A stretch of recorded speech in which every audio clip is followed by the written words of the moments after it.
Hey, San Antonio, this is Rob for the Metalworks tonight. I am in Austin at the back room to welcome back a longtime friend of mine. Yes, one of the most distinctive voices in metal, undoubtedly. I have with me Mr. Fafara, formerly of Cold Chamber, now kicking ass with DevilDriver. How you doing, Des? I'm doing fine, man. Thanks for having me. It's been a long time, man. Yeah. You were right there in the beginning, so thanks for being there right now. And you're looking better than ever and kicking ass better than ever. So let's go ahead and talk about DevilDriver. As I was saying a little bit off camera, when I first heard this music, I really was taken back because the heaviness of it. And I never had associated Des Fafara before with something that heavy. But of course, I mean, you can't deny the voice. You hear it, and it's very prominent. But tell me a little bit about when you started this band, and tell me a little bit about these people that you have in the band, because obviously the sound is great, and with the voice, it's undeniable. Right. Well, I started doing this project as I was doing Dark Days, the third Cold Chamber album. And after the first Cold Chamber album, I wasn't really pleased with the music that they were kind of bringing to me. So I knew I was going to have to make a move. So while I was doing Dark Days, I was doing demos with Evan, my guitar player. And how we formed the band was Evan left me a small napkin at a place where I normally eat and said, hey, if I hear you're in town, let's jam. And I called him. We became friends for about a year, and then after that, I said, hey, now's the time. Let's make some good heavy music. Everybody else was kind of formed organically by other bands. They were friends, hanging out, barbecuing and such. And the criteria was basically everybody do their job, don't have anything that fucks you up, from doing your job, and you got to love heavy music. And that's basically it. And for some of those people out there who haven't yet heard it, or seen it, how would you compare what you're doing now musically with what you've done in the past? Where do you feel DevilDriver falls in the genre? Right. First of all, we don't fall in a genre. That's a good thing. I like to say that everything good and heavy in your CD case is what we are. We're kind of like Damn the purists. We love everything from black metal to death metal to everything. You can hear it. I would just call us all-American heavy metal rock and roll. That's what I would call us.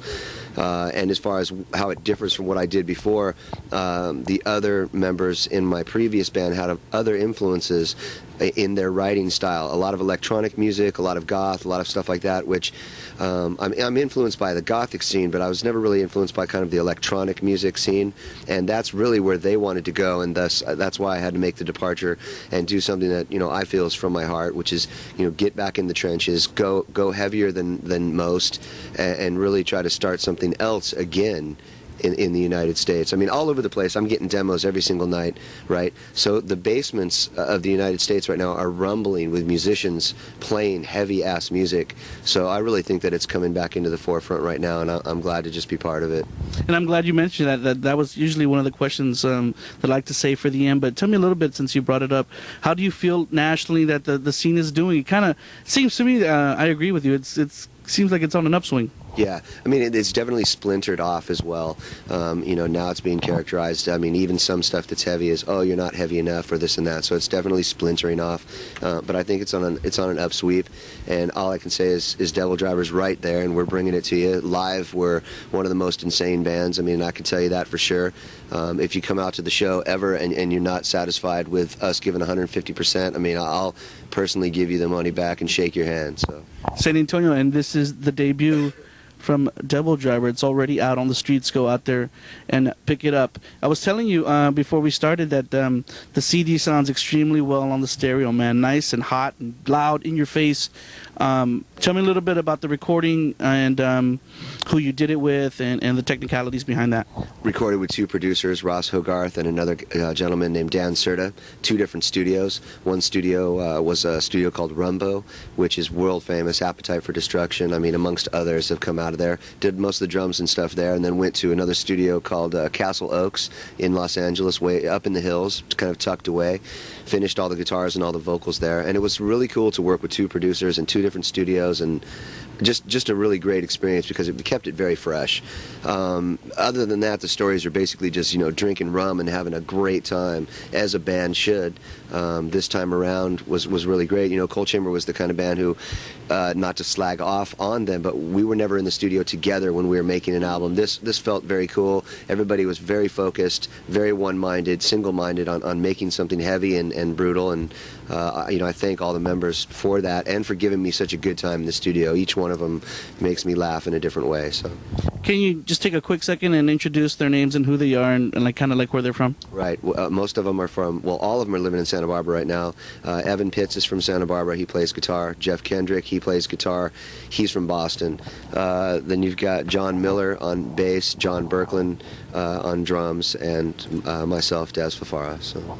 And now you guys are kicking ass here, back again in Texas, and unfortunately we haven't had the opportunity to catch you before tonight, man, but we're really, really fucking stoked. Yeah, I can't wait, man. I saw you walk up on the bus, actually, and I said, oh, fuck, he has no idea what's going to hit.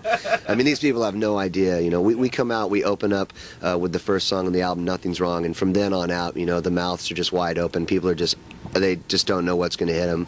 And we like to be a fucking freight train, man. That's what we're all about. My prediction is that you'll probably be headlining a gig like this in the near future. Yeah, I mean, it's all good. You know, we're starting over. I'm starting over personally, and I love it. I love to open up for bands. We'll play any time slot. We'll play anywhere with anybody. It's not all about are you headlining or are you not. You know, a lot of people have said on this run, well, we think you should be headlining. And absolutely not. Opeth is an insane band. They're fucking so talented. 13 albums out, and we're just proud to share the stage with them. And Moonspell from Portugal, very, very cool guys. But, you know, we're definitely going to come around and do some headlining runs. I could see doing a headlining run in Texas maybe sometime in March or April, maybe just a little week or two, you know, just to kind of cut our skin. So what? Obviously, you're indicating that you're probably going to be touring the rest of the 2004. And where will you be going? Will you be taking this heaviness to Europe or Japan or anywhere else around the world? We're definitely going to Europe. I mean, we did the 3 months with Superjoint Ritual all over the States. Now we're doing this thing. We're going to go over to Europe. We're going to come back and hit some more stuff here. Maybe possibly a festival here, as well as some festivals in Europe again. So we're going to make our way all over the world, basically, before we go in to deliver another album, which I promise everybody, you're going to get an album like once every 13, 14 months with this band. You're not going to have to fucking wait. And the next album is even going to be more brutal, and that's that. And my people out there have become very familiar with DevilDriver. We've been spinning the video for I Could Care Less. The first week I had it in my hands, it was on air. That's such a kick-ass video. I really dig it. The mystique behind it and dealing with the devil or whatnot. But videos are something that we cling on to. Des, do you still think that they're important? I definitely. I think any tool to get the artist out there is really important, especially for a band like DevilDriver, which doesn't get a lot of radio airplay. Obviously, we're not the radio darlings. So, you know, any tool is a good tool, and we had fun doing that video. That was my second directorial debut, you should say, because I also directed the Fiend video for Coal Chamber. So I love all that too, getting behind the camera, and we had a good time doing it, and people really are liking it. So it's working out as a great tool. And as I want to just take one step back, I heard a rumor that you guys were going to be on Ozfest. Can you dispel or approve?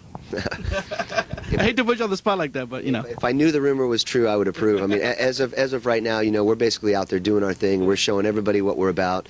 I have a long history with the Osbournes, as you know. They managed me before. I love that family dearly, and I honor those people greatly. If they choose to have us on the Ozfest, we'll do it, and we'll show everybody what's up. So.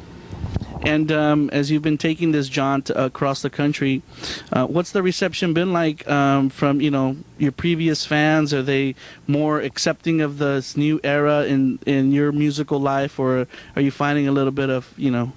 Yeah, well, with any time you change anything, even a relationship, you're making new friends or whatever. So, you know, if you lose fans, you gain fans. I haven't really noticed that. I've seen a lot of Coal Chamber shirts, and then I've seen a lot of kids making their own shirts that say Coal Who, and then they put DevilDriver on the back. And so there's a lot of this thing going back and forth with, you know, what's better, what's not. And I just say to all the fans, you know, don't think what's better or what's worse. Just listen to music, and if you like it, cool.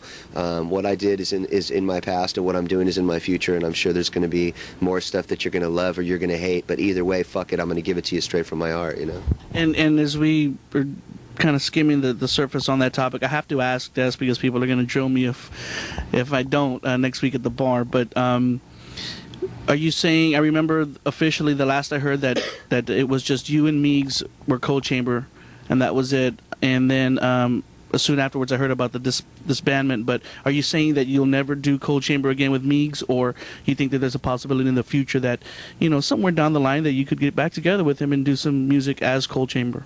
You know, I got to give an analogy to that. The only way I can do it is you're sitting at a restaurant with a woman that you've been dating, you know, for about a year, and you're really loving her, and someone comes up and asks you, you know, hey, are you ever going to get back together with your old girlfriend? You really can't speak about it. And that's the only analogy I could give. You know, right now I'm having a great time with what I'm doing. I think I had a great run with Cold Chamber. We did a lot of great things, man. We gold albums and this and that, and toured the world, and you know, I did a song with Ozzy. We did a lot of great things. So, you know, best maybe to let Sleeping Dogs lie for a while, definitely. Well, it's great to definitely see you out. I was pleasantly surprised to see you back and heavier than ever. You have any last words for the people out there in San Antonio? Because this little jaunt didn't cross through San Antonio, so the people who are out there didn't get to come out to see the show, I'm sure are going to be wanting to see you guys, you know, down in San Antonio. Well, we're going to do a whole Texas run, so everybody just get on the website, DevilDriver.com, and tell us where you want to go, and we'll be there. But to anybody who supported me in anything I've done in the past, thank you so fucking much, and in the future, put DevilDriver in your car and fucking get it going. Remember, San Antonio, the latest from DevilDriver is out on the streets, the self-titled debut. You better go pick that shit up. Remember, only the heaviest rock on Rob's Metalworks, and I'm hanging with my man, Mr. Dez.